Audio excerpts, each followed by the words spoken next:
하나님께서는 우리들과 공감하십니다. 여러분, 그런 하나님의 마음에 공감이 되십니까? 우리가 현실 속에서 사실 살아갈 때에 하나님께서 정말 우리와 공감하신다. 정말 우리와 친구처럼 내 자신처럼 우리와 공감하신다는 것을 사실은 제대로 느끼지 못할 때가 많습니다. 우리가 지난 주일 말씀을 통해서 예레미야 4장을 통해서 예레미야 선지자가 하나님의 마음을 어떻게 이스라엘 백성들을 위해서 공감하는지 우리가 그것에 대해서 살펴보았습니다.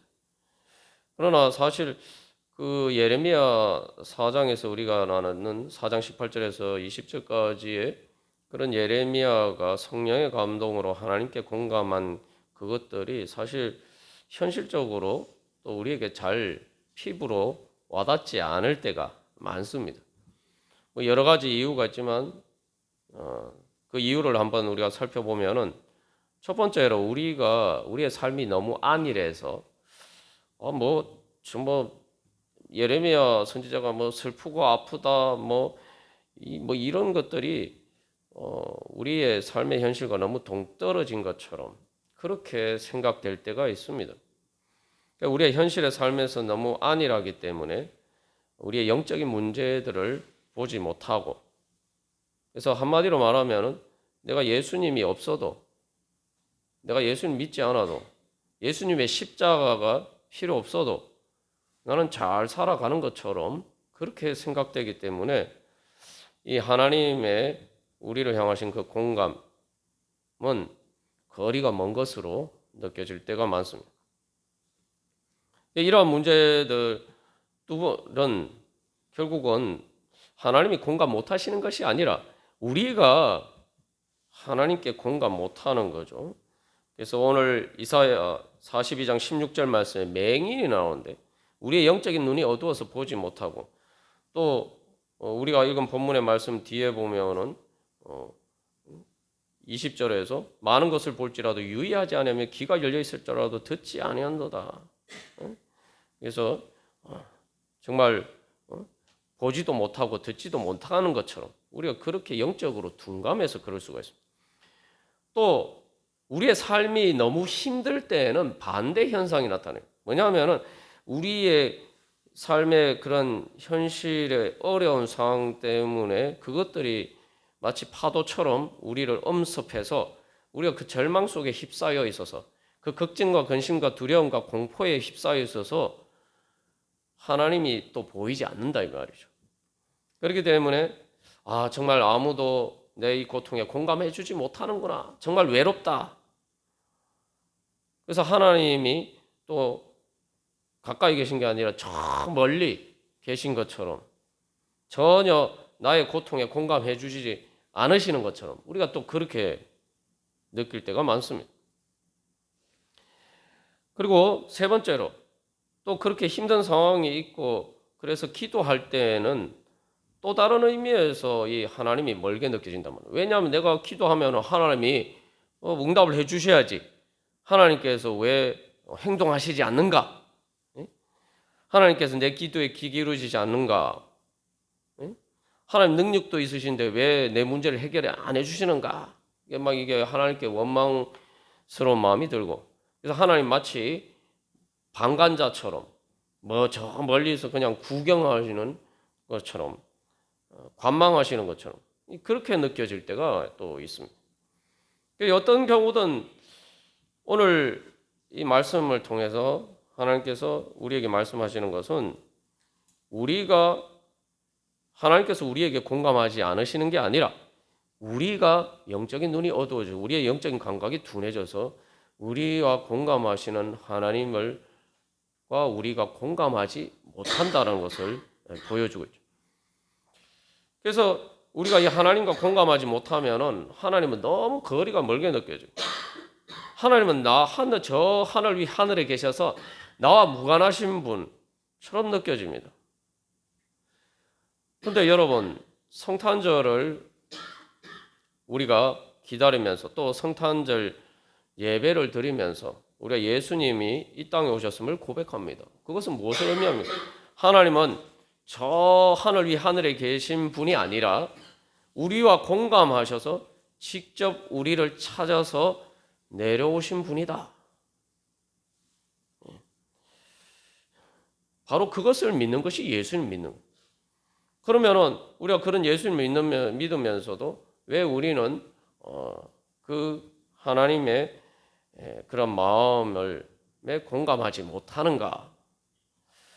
여기서 이제 우리가 어떻게 하면은 우리와 공감하시고 우리의 문제를 해결해 주시기 위해서 이 땅에 우리를 찾아서 내려오신, 직접 찾아오신 바로 그 예수님, 성육신 하신 예수님을 그 선물을 우리가 믿음으로 받을 수 있느냐?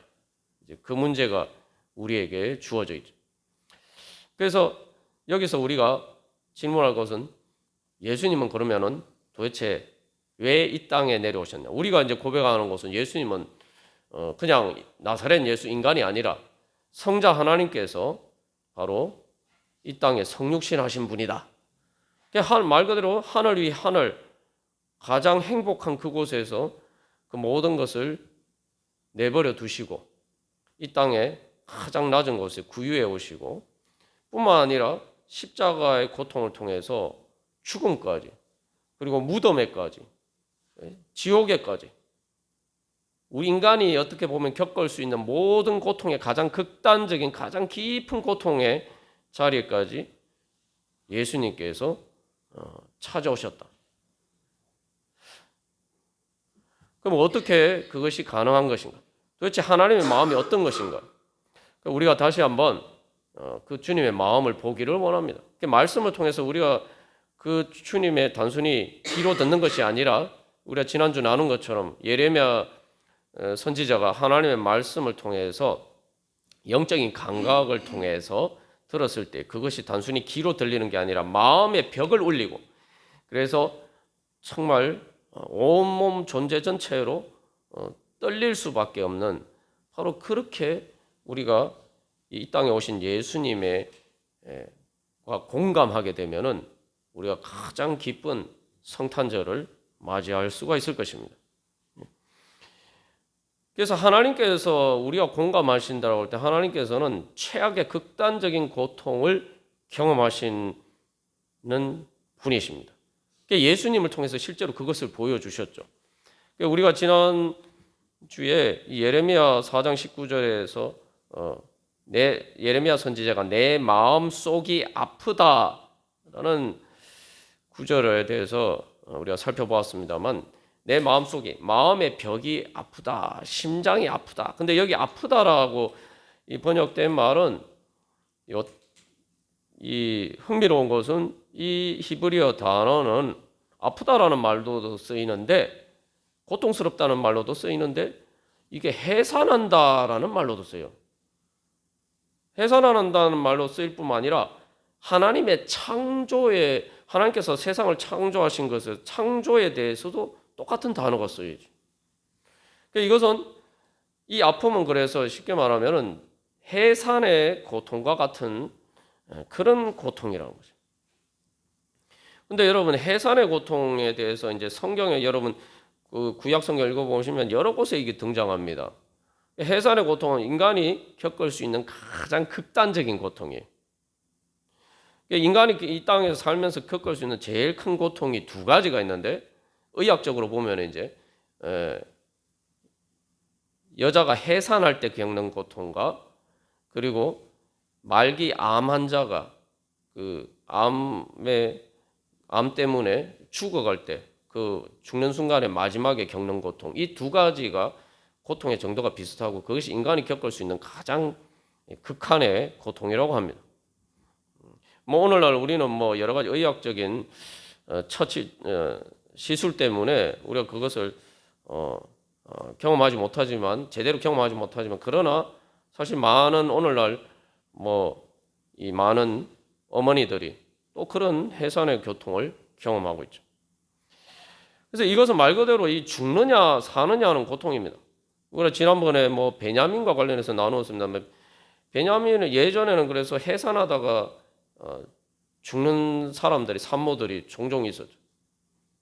그래서 라헬도 야곱의 아내 라헬도 해산하다가 결국은 베냐민을 낳고 죽었습니다. 이게 말 그대로 어떻게 보면은 생명을 낳는 가장 고귀한 행위지만 그만큼 죽음의 고통이 따르는 그런 문제죠. 이게 죽느냐 사느냐의 문제고 말 그대로 죽음의 문턱에까지 가는 그러한 고통입니다. 온몸의 뼈마디가 다 해체되는 그러한 고통이죠. 하나님께서 우리를 공감하시면서 고통스러워하실 때에 바로 그렇게 고통스러워하신다는 거예요. 죽음의 고통처럼 공감하신다고. 그래서 이 예레미야 우리가 나눈 4장 20절 말씀에서는 파멸에 대해서 이야기를 하고 있는데 하나님께서는 이미 그 파멸을 겪으신 것처럼 이미 그 죽음의 고통을 겪으신 것처럼 그렇게 말씀하신다.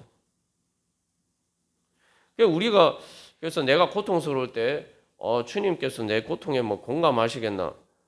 우리가 이런 생각을 할 것이 아니라 우리가 인간이 겪을 수 있는 가장 극한적인 고통에 대해서 하나님께서 공감하신다. 우리가 그것을 믿고 주님 앞에 나가야 됩니다. 그러면 하나님께서 이렇게 고통스러워하실 때에 그것들이 어떤 현상으로 나타납니까? 예레미야 14장 17절에서는 하나님의 눈물로 나타나요. 사실 이 말씀은 예전에도 제가 나누었습니다만 제가 성경 통독하면서도 미처 발견하지 못했는데 하나님 은혜를 받고 나니까 주님의 사랑, 예수님을 만나고 예수님의 사랑을 경험하고 나 성경 말씀을 보니까 이 말씀이 눈에 들어온 거예요. 충격이었어요. 하나님이 나 때문에 눈물을 흘리신다. 근데 눈물을 그냥 흘리시는 거예요. 밤낮으로 끊이지 않고 흘리신다. 눈물이 안 멈춘다는 거예요. 뭐 사람은 눈물 흘리다가도 뭐 아무리 고통이 멈추지는 않아도 눈물은 멈출 수밖에 없는데 하나님은 육신의 한계를 초월하시는 분이니까 고통스러운 만큼 눈물 흘리신다. 그게 뭐 하나님 직접 뭐 우리처럼 눈물 흘리시진 않지만 하나님이 우리가 눈물 흘리는 것처럼 밤낮으로 끊이지 않고 눈물이 멈추지 않고 하염없이 흐르는 것처럼 하나님께서 눈물을 흘리신다. 여러분, 근데 눈물을 계속 그렇게 흘리면 어떻게 일이 일어날까요? 예? 그것이 큰 강이 되고 그게 홍수가 되고 파도가 되고 우리가 지난주에 나온 건 결국은 쓰나미처럼 그렇게 하나님의 눈물이 우리를 이게 다가오게 됩니다. 하나님의 눈물이니까 사실 이게 이제 성경에서는 좋은 관점에서 보면 많은 물소리라고 하지만 하나님의 우리 눈물은 그래서 이것은 뭐 아무도 감당할 수 없는 것이죠. 근데 우리의 눈물은 우리가 눈물을 그렇게 흘리면 사람이 어떻게 됩니까? 내 마음이 힘들어가지고 막 그렇게 눈물을 흘리면 어떻게 됩니까? 눈물을 흘리면 속이 시원해진다 이렇게 생각할 수도 있지만 사실은 눈물을 흘리면 대부분 우리의 마음이 그 눈물과 함께 그 고통이 홍수처럼 또 쓰나미처럼 우리의 마음을 휩쓸어서 우리의 마음이 황폐해져요. 그게 이제 보통 우리의 눈물의 문제입니다. 눈물을 흘린다고 문제가 해결되는 게 아니라 오히려 마음이 피폐해져요. 그러나 하나님의 눈물은 단순히 눈물에서 그치지 않습니다. 하나님께서는 눈물 흘리는 데에서 그치지 않고 그것은 하나님의 사랑의 눈물이기 때문에 하나님은 죽음을 이기시는 분이기 때문에 그것은 하나님의 사랑의 생명수로 생명의 물길로 그것이 나타납니다. 이게 이제 인간의 눈물과 하나님의 눈물이 다른 것입니다. 그래서 오늘 아가서에서는 사랑의 불길에 대해서 아무런 물도 끄지 못한다. 많은 물도 사랑을 끄지 못한다. 사랑의 불길이 일어나면 그 불길은 기세가 여호와의 불과 같다. 홍수도 그 불을 삼키지 못한다는 거예요. 홍수가 밀어닥쳐도 하나님의 사랑의 불길은 꺼지지 않는다는 겁니다. 그래서 하나님은 눈물을 흘리실수록 그 생명의 열정으로, 그것이 바로 성령의 기름을 통해서 사랑의 불길로 타오릅니다. 홍수보다 많은 불보다 더 강한 사랑의 불길로 하나님의 그 사랑의 불길이 타올라요. 사랑은 죽음같이 강하다라고 하는데 하나님의 그 사랑의 불길은 죽음보다 더 강한 불길입니다. 죽음의 절망도 끄트리지 못하는 거예요. 그래서 이 눈물을 흘리면 흘릴수록 사랑의 불길이 더 강렬하게 나타나요. 그러니까 눈물이 사랑의 생명수가 되어서 그것이 성령의 기름이 돼요. 여러분, 물은 불을 끄지만 불에다가 기름을 끼얹으면 어떻게 됩니까? 더 폭발적으로 불이 나죠. 하나님의 눈물은 성령의 기름이에요. 성령의 생명수예요. 하나님은 눈물 흘리실수록 그만큼 고통스러우실수록 우리를 때문에 고통스러워 하실수록 내가 저들을 반드시 살려야 되겠다라는 그 생명의 강렬한 욕구가 더 불길처럼 일어나십니다. 그게 우리의 눈물과 하나님의 눈물이 근본적인 차이입니다. 그렇기 때문에 하나님의 영원한 생명이 불길처럼 일어나서 이제 우리를 향한 사랑이 더 강렬하게 불타오르신 거예요. 고통스러울수록 하나님의 사랑의 불길이 더 강렬하게 타오르는 거예요. 그 꺼지는 것이 아니라 내가 사랑하는데 힘들다 이래가지고 그 불길이 꺼지는 게 아닙니다. 오히려 더 불길이 활활 타오르게 돼요. 오늘 아가서에서는 그 불길에 대해서 질투를 이야기하고 있어요. 갑자기 여기 왜 질투가 왜 나오냐? 사랑은 죽음같이 강하고 질투는 서울같이, 서울이란 거는 이제 지옥을 이야기하는 거예요. 서울같이 잔인하며 불길같이 일어나니 그 기세가 여호와의 불과 같다. 하나님의 사랑의 불길을 질투에 비유하고 있는 것은 질투가 뭡니까? 내가 사랑하는데 내 사랑이 이루어지지 않으니까 화가 나는 거예요. 그게 질투 아닙니까? 사랑하면 질투가 나게 돼요. 이게 꼭 뭐 삼각관계 이런 경우에서만 우리가 보통 질투를 생각합니다. 여기서 이제 질투는 꼭 삼각관계뿐만 아니라 내 사랑을 방해하는, 사랑이 이루어지는 것을 방해하는 모든 장애물에 대한 분노를 이야기해요. 하나님은 사랑에 대한 하나님의 사랑이 우리들을 향하신 사랑이 이루어지는 것에 대한 많은 그 죄와 사망의 권세의 장애물들, 때로는 우리 자신도 하나님께 대한 우리의 불신과 이러한 모든 장애물들이 있을 때 그런 장애물들 때문에 힘들다고 포기하지 않으신다는 거예요. 하나님 포기하지 않으시고 오히려 질투가 나셔서 오히려 사랑의 열정이 더 불길같이 타올라서 바로 내가 어떻게든 이 장애물을 제거하고 이 사랑의 장애물을 제거하고 내 사랑을 이루어야 되겠다. 오히려 그 사랑의 열정이 더 불타오르신다는 겁니다. 그래서 오늘 이사야 42장에서 하나님은 용사같이 나가시면 전사같이 분발하여, 분발한다는 말이 여기서 이게 질투가 일어난다 이런 말이에요. 질투가 일어난다. 우리가 죄와 사망의 종이 되어서 마귀의 종로로 타면서 죽어가고 있는 것을 보고 하나님은 가만 놔두실 수가 없다는 거예요. 내가 그래서 하나님이 용사같이 전사같이 일어나셔서 내가 반드시 저 죄와 사망의 권세를 멸하고 내 사랑하는 내 자식들을 내가 구해야지. 그렇게 분발하신다는 거예요.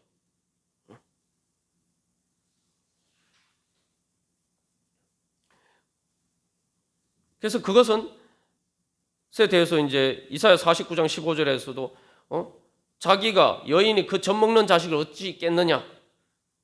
자기 뱃속으로 낳은 자식을 혹시 잊어버릴 수 있다 할지라도 사람들은 잊어버릴 수 있다 할지라도 나는 너를 잊지 아니할 것이다. 그 예레미야 31장 20절에서 내 사랑하는 하나를 내 기뻐하는 자식이 아니냐? 그가 잘못되는 걸 볼 때 내 창자가 속이 타서 내가 반드시 그를 불쌍히 여기리라. 이게 하나님의 열정이에요. 이게 하나님이 분발하신다는 거예요. 그래서 힘들수록 우리가 하나님의 사랑에 공감하지 못하고 하나님께 대한 불신에 사로잡혀서 죄와 사망의 권세에 억눌려서 하나님을 찾지 않을 때조차도 하나님 그럴수록 더 분발하셔서 마치 잃어버린 한 마리 양을 찾아서 헤매는 선한 목자처럼 그럴수록 더 분발하시는 거예요. 내가 더 사랑해야지. 내가 더 힘을 내서 사랑해서 내 자식들을 구해야지. 그 하나님 그렇게 분발하신다. 그래서 이 사랑의 불길이 얼마나 강하냐 하면은 아가서에서는 스올같이라고 이야기했지만 사실 지옥의 불길보다 더 강한 불길이. 그래서 지옥에서 고통하는 저들을 내가 구하고야 말 것이다. 내가 지옥에까지 내려가는 순간이 내려간다 하더라도 나는 저들을 지옥에서 구해야 돼. 그래서 예수님이 십자가 달리시고 무덤에 묻히시고 지옥에까지 내려가셨다. 그래서 이 하나님의 사랑의 불길은 아무것도 방해할 수가 없단 말이에요. 이 이사야 42장 15절 말씀 보면 이게 무슨 얘기냐? 뭐 하나님이 일어나시는데 왜 산들과 언덕들을 황폐하게 하며 초목들을 마르게 하며 강들이 서명이 되게 하며 못들을 마르게 하며 왜 이런 이야기 말씀을 하시냐? 이게 무슨 말이냐 하면은 이게 하나님의 사랑이 이루어진 산이나 언덕들이 그런 게 일단 장애물을 얘기해요. 여기는 긍정적인 의미가 아니라 장애물을 이야기하는 거예요. 강들도 이 길을 갈 때에 건너지 못하는 장애물이 되잖아요. 그 하나님의 사랑이 이루어지는 것.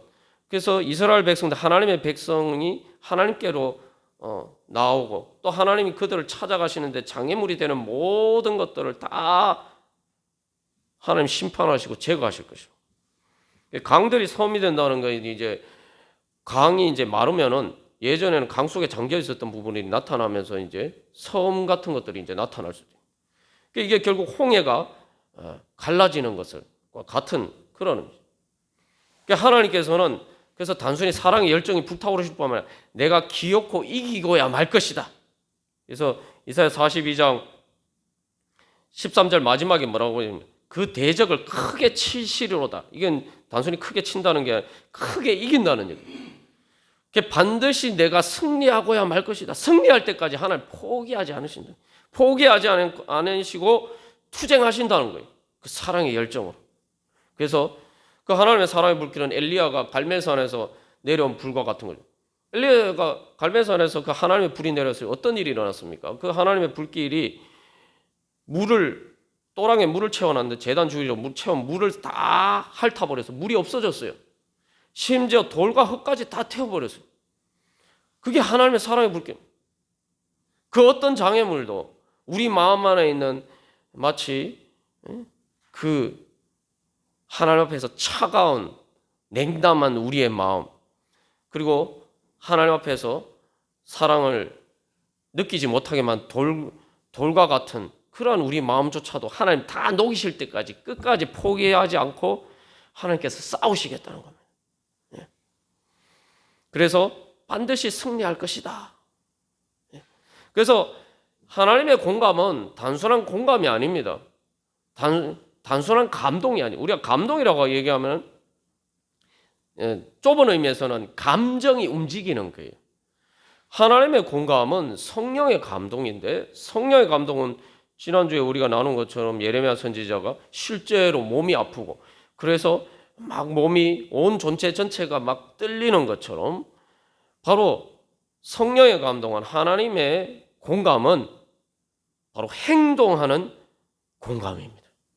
단순히 감정이 움직이는 감동이 아니고 말 그대로 행동이에요. 그래서 이사야 42장 16절에서는 내가 이 일을 행하여라고 해요. 내가 이 일을 행하여 그들을 버리지 아니할 것이다. 그래서 그냥 행동이 아니에요. 사람이 겪는 고통 중에 뭐 해산의 고통, 뭐 말기 암 환자의 고통도 있지만 또 그것과 비슷한 고통이 군대에서 전쟁할 때 겪는 고통이에요. 우리 실제로 군대 가서 훈련하다 보면 이게 육신의 한계, 내가 몸으로 겪을 수 있는 한계 극한까지 사실 갖다 밀어붙이죠. 뭐 유격 훈련하거나 이런 뭐 그런 훈련들을 할 때 보면은 그래요. 그 일상생활에서 필요 없어요. 근데 전쟁할 때는 그게 필요해요. 그래서 군대에서 훈련 받으면서 도대체 이런 걸 왜 하나? 응? 생각했는데 가만 생각해 보니까 전쟁을 하면 그게 다 필요한 거더라고요. 하나님께서는 그래서 여기서 전사라고요. 전사. 말 그대로 전쟁하듯이 죽음을 무릅쓰고 싸우는 바로 그 전사처럼 그 모든 죽음의 고통도 마다하지 않고 그렇게 싸우시겠다. 내가 그래서 반드시 이기고 말 것이다. 그래서 예레미야가 겪었던 그 해산의 고통은 하나님의 그 고통은 해산의 고통과 같은 것인데 말 그대로 해산의 고통이에요. 그래서 그 성경에서는 그 단어를 고통스럽다라는 그 단어를 아프다라는 그 단어를 하나님의 창조에도 똑같이 사용하고 있는 이유가 바로 그겁니다.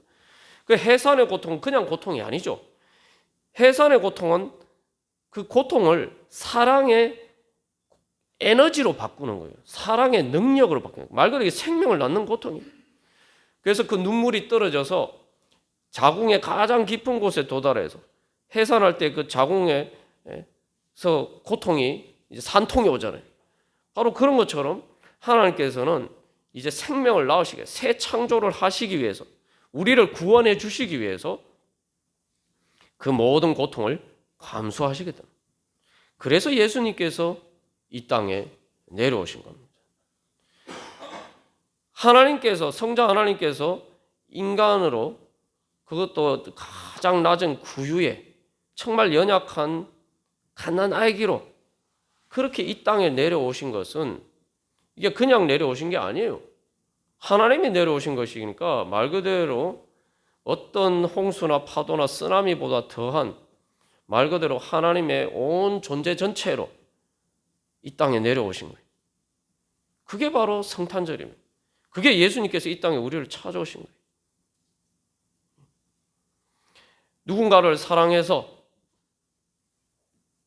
그냥 왕의 자리도 아니고 만왕의 왕 하나님의 자리를 버리고 천국을 버리고 그것도 이 땅에 구유에 올 수가 있느냐? 그리고 십자가에서 죽을 수 있느냐? 심지어 구유가 아니라 지옥까지 내려갈 수가 있느냐? 그래서 하나님께 영적인 심장의 벽이 터져서 심장의 벽이 터진다는 건 결국 생사의 한계를 넘어가는 거죠. 생명의 한계를 넘어가는 거예요. 그래서 하늘과 이 땅의 한계선을 넘어서 말 그대로 하늘과 이 땅을 가리고 있는 모든 장애물, 인간이 쌓아놓은 모든 죄와 사망의 권세가 쌓아나왔던 하나님과의 그 모든 장벽을 하나님께서 그 사랑의 눈물로 사랑의 열정으로 다 무너뜨리시고 그게 이 땅에 찾아오신 거예요. 연약한 우리와 똑같은 육신으로 찾아오셨어요. 그래서 마리아가 예수님을 해산하면서 겪었던 그 고통은 바로 하나님 아버지의 고통이요. 성령님의 말할 수 없는 탄식입니다. 그래서 예수님은 오늘 하나님께서 말씀하신 것처럼 예수님께서는 십자가에서 죽으실 때 크게 소리 지르시고 영원히 떠나시니라. 오늘 하나님께서 말씀하십니다. 오늘 이 이사야 말씀 보시면은 전부 다 이게 어떤 이미지가 나타나는 거예요. 외쳐고 크게 부르고 그 다음에 14절에서도 해산하는 여인같이 부르짖고 전부 다 이게 소리치는 그 장계 그게 이 소리의 이미지가 나타나요. 그게 바로 그런 것처럼 예수님께서는 십자가에서 소리 지르시고 해산의 고통을 겪으셨어요. 그래서 예수님께서는 십자가에서 그 심장이 터지셨어요. 그래서 물과 피가 다 쏟아지셨다. 요한복음 19장 34절에서 그렇게 증거합니다. 하나님의 눈물은 예수님의 십자가 해산의 고통이 되었고 그것은 십자가에서 흘리시는 바로 물과 피가 되어서 다 그것을 우리를 위해서 쏟아주셨습니다. 그렇게 되었을 때 이제 그것은 말 그대로 폭풍과 같은 하나님의 소리가 되어서, 그래서 예수님 십자가 달리셨을 때에 해가 빛을 입고 온 땅이 어두움에 임하고, 온 땅에 어두움이 임하고, 그래서 땅이 진동하고 바위가 터졌다. 그게 바로 하나님의 소리를 통해서 바위, 그래서 무덤들이 열렸다고 하는데, 바로 무덤의 죄와 사망의 장벽이 하나님의 예수님의 그 십자가 해산의 고통을 통해서 다 무너졌던. 그래서 무덤의 벽을 뚫고 하나님의 사랑의 눈물과 사랑의 불길이 타올라서, 그것은 바로 하나님의 부활의 불길로 타오르는 거죠. 하나님의 진노의 불길, 우리를 죄와 사망의 권세에 가두고 있는 그 악한 권세에 대한 하나님의 진노의 불길이 우리에게는 그렇게 부활의 불길로 타오르게 되었습니다. 그래서 그런 부활의 불길이 그냥 단순히 무덤의 벽을 깨트린 것뿐만 아니라 이제는 성천의 불길이 되어서 가장 높은 하늘 위 하늘까지 그 하나님의 사랑의 불길이 이제 다시 타오르게 됩니다. 그래서 예수님이 부활하시고 승천하셨어요. 그것은 하나님께서 이제 우리를 구원하셔서 우리를 부활시키시고 우리를 다시 살리셔서 하나님의 자녀로 거듭나게 하셔서 바로 저 하늘나라에까지, 하늘 위 하늘 하나님이 계신 그곳에까지 우리를 데리고 올라가시고자 하시는 그 열정이, 우리를 하나님 나라로 인도하시고자 하시는, 그래서 그 사랑을 완전히 이루시고자 하시는 그 불길입니다. 그 불길이 어떻게 나타납니까? 그래서 성령 강림의 불길로 나타납니다. 예레미야서 4장 그 18절을 통해서 우리가 나눈 그 예레미야 선지자의 그러한 그 소리, 그래서 들이 바람 소리, 파도 소리, 이러한 것들이 성령의 불길로 이제 나타나죠. 그래서 사도행전 2장 2절에서 오순절날 성령이 강림할 때 어떤 증상이 나타나요? 호련히 하늘로부터 급하고 강한 바람 같은 소리가 있어. 이게 이제 예레미야 4장 18절에서 예레미야가 힘들어하면서 아파하면서 하는 소리. 그리고 그래서 그 소리가 있어서 성령님이 그 소리를 통해서 임했을 때 불의 혀처럼 갈라지는 것들이 각 사람 위에 임했다. 그러니까 이제 그것이 바로 그 부활과 성천의 불길이 성령 강림의 불길로, 하나님의 생명의 불길로 우리 안에 불타오르게 됩니다. 그리고 그 불길은 결국 인간의 모든 장벽을 뚫고 온 세상을 향해서 흘러가는 하나님의 생명수가 되죠. 그래서 이제 예수를 믿는 사람에게는 그 배에서 생수의 강이 흘러나오래요. 그래서 하나님께서 우리를 향해서 흘리신 눈물이 우리에게는 생명수 강이 되어서 우리의 영혼의 가운데서 영원히 목마르지 않는 생명수로 흘러 넘쳐나게 됩니다. 그래서 주님께서는 바로 자기의 눈물로 우리에게 생명수를 주셨다. 자기의 눈물로 우리를 갈증을 해결해 주시고 영원히 목마르지 않도록 우리를 채워주셨습니다. 그렇게 성령의 바람은 오순절 성령 강림을 통해서 결국은 하나님의 그 눈물은 생명수 강이 되어서 밀물처럼 그렇게 온 세상을 휩쓸게 되었죠.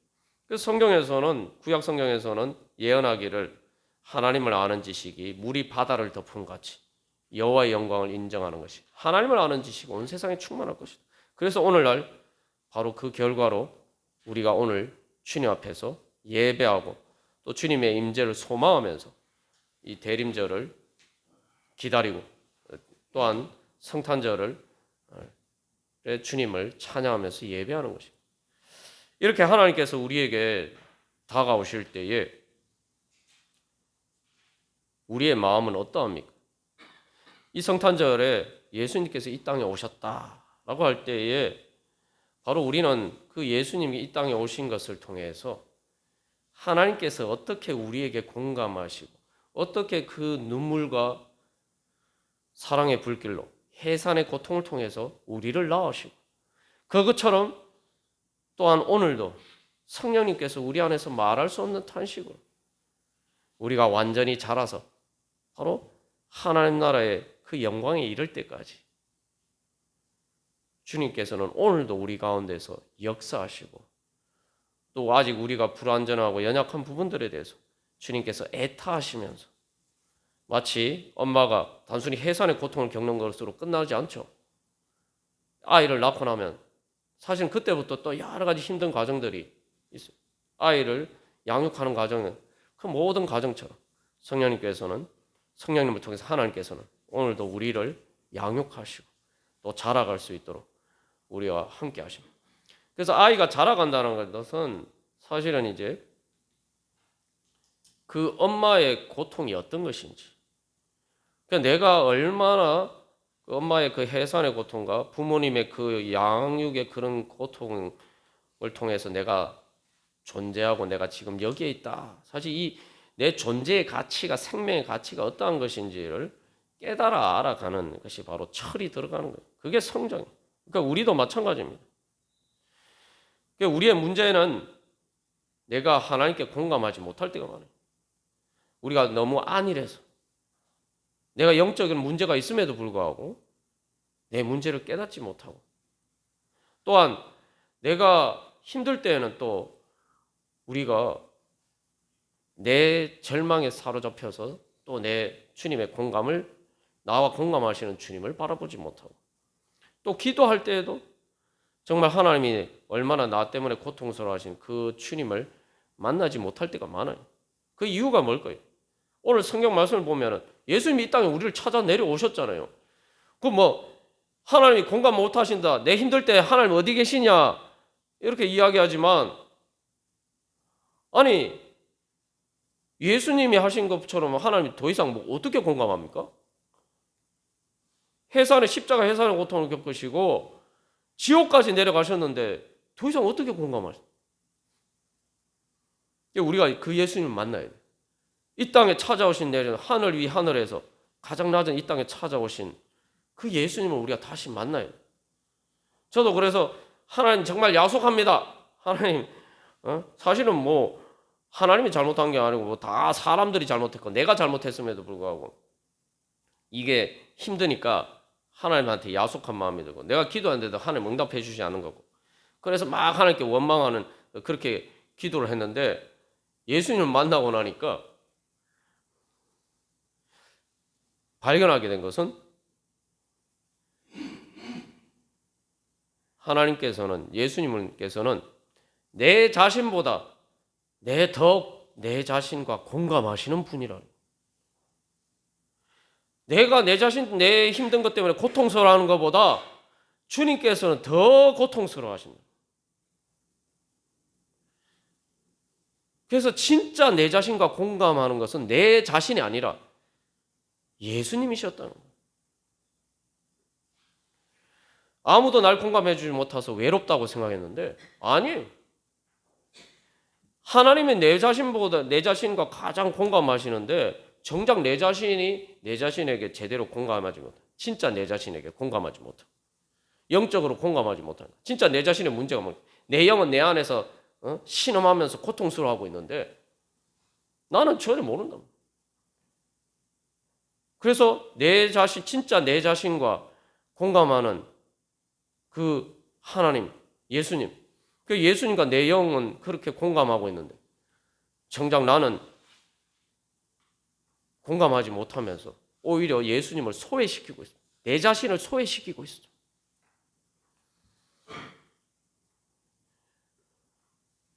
그래서 우리는 예수님을 만날 때 진짜 내 자신을 만날 수가 있습니다.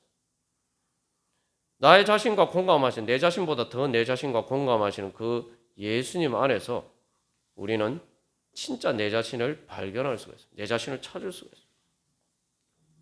그러면은 거기에서 모든 문제가 다 해결돼요. 천국이 임하는 거예요.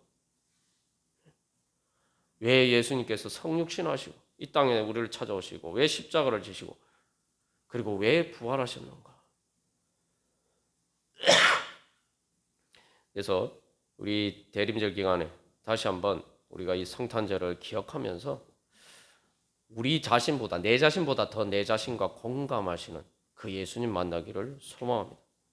그래서 그 예수님 만나는 가운데 바로 우리가 우리의 소외에서 벗어나서 진정한 하나님의 사랑 안에서 우리 자신을 발견하고, 그래서 우리를 구원해 주시는 바로 그 하나님의 사랑의 은혜로 충만케 되기를 간절히 소망합니다. 우리 이 시간 그런 소망을 가지고 한 주간 기도문 따라서 우리 기도하고 우리 다 같이 기도드리겠습니다. 저와 여러분들이 교도하겠습니다. 제가 먼저 1번 읽겠습니다. 내 자신보다 더 나를 사랑하셔서 영적으로 공감하시고 십자가의 해산의 고통으로 우리를 낳으신 예수님 만나게 하소서.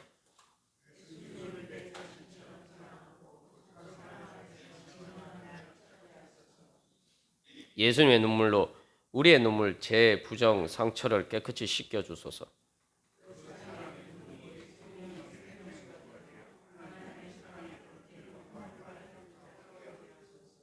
그 하나님의 생명의 불길이 부활의 능력으로 나타나 죄와 사망의 권세를 이기고 하나님 나라 열매 맺어가게 하소서. 우리 이 시간 기도하겠습니다. 주님, 제가 성령에 감동되어서 하나님의 저를 향하신 눈물과 그 사랑의 불길에 공감하게 하여 주시옵소서. 하나님, 그 사랑의 눈물과 그 사랑의 불길로 충만케 하여 주시옵소서. 우리 함께 기도하겠습니다.